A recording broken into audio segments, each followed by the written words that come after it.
Minsu decided to get up from bed and go back to school. She was surprised to see such a huge, fancy house. She looked around to see if anyone was there and saw a handsome guy outside in the garden. She decided to approach him. The guy told her that she had finally woken up and that she had been sleeping for ages. Minsu asked him how she got there. The guy replied that she was lucky he wasn't stuck up, or he would have left her at the bar. Confused, Minsu tried to ask him more questions, but an old man who seemed like a butler approached and told the guy that it was almost time for his horse-riding activity. The guy looked at Minsu and told her that he had already called an Uber for her. He added that she could have breakfast before heading home. The guy went back to the house. Minsu tried to remember what had happened the previous night. Slowly, things started coming back to her, and she felt ashamed for letting herself get so wasted. She was even more embarrassed that the guy might think poorly of her, which wasn't the impression she wanted to leave. Minsu had always prided herself on leaving good impressions. She rushed back into the house where the guy was getting ready for his horse-riding activity. Minsu sat next to him and asked if she could join him. The guy told her that he preferred going alone and suggested she go home instead. Minsu begged him and explained that she was usually bored at school and had nothing to do on weekends. She said this could be a fun opportunity for her, something she rarely experienced. Reluctantly, the guy agreed and told her they could go together. On the way there, the guy concentrated on the road as he drove.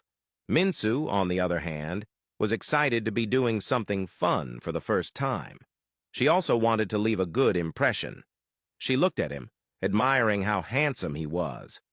It was her first time spending time with someone so good-looking. For a moment, she wondered if she was dreaming, but smiled to herself when she realized it was all real. At the horse ranch, the guy asked Minsu if she knew how to ride a horse. She told him no. He said he would ride on his own and suggested she try learning or simply sit and wait. Minsu watched as he rode away.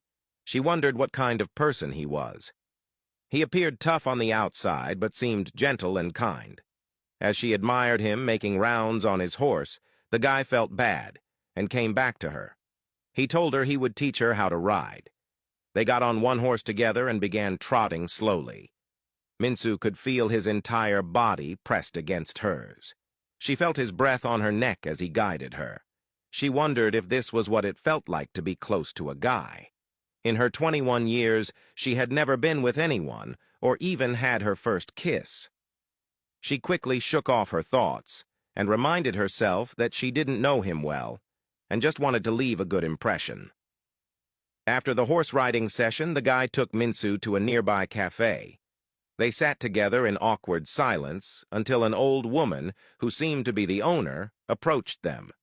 The woman appeared to know the guy and praised him for bringing someone with him, saying he always came alone. The woman looked at Minsu and commented that it was her first time having a black person in the cafe. She then asked where Minsu was from.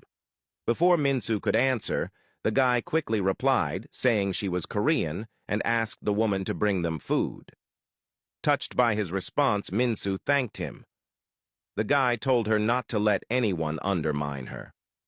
As they ate quietly, Minsu looked at the guy and smiled. She felt happy, as though she could be herself around him. He also seemed protective of her.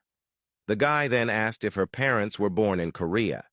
Minsu explained that she was adopted and never knew her biological parents, but she was happy with the ones she had. She added that she often felt like she didn't belong because she didn't feel Korean enough or pretty enough. The guy looked at her and told her he thought she was beautiful. Minsu blushed and smiled. On their way back, Minsu felt a little sad that her day was coming to an end. The guy dropped her off at her university. She waved as he drove away, amazed by how wonderful her day had been. That night, Minsu couldn't stop thinking about the guy she had met. It all felt like a dream. She then realized she had forgotten to ask for his name or number. The thought of never seeing him again upset her. Days passed, and Minsu couldn't get the weekend out of her mind. She couldn't focus in class and even told her friend about him. Her friend encouraged her to look for him. Minsu returned to the bar, hoping to find him, but there was no sign of him. She went back again and stood outside, but still, there was no sign. 6 months passed. Although Minsu couldn't forget him, she decided to move on with her life. She continued her part-time jobs and studied hard at school. Like and comment for Part 3.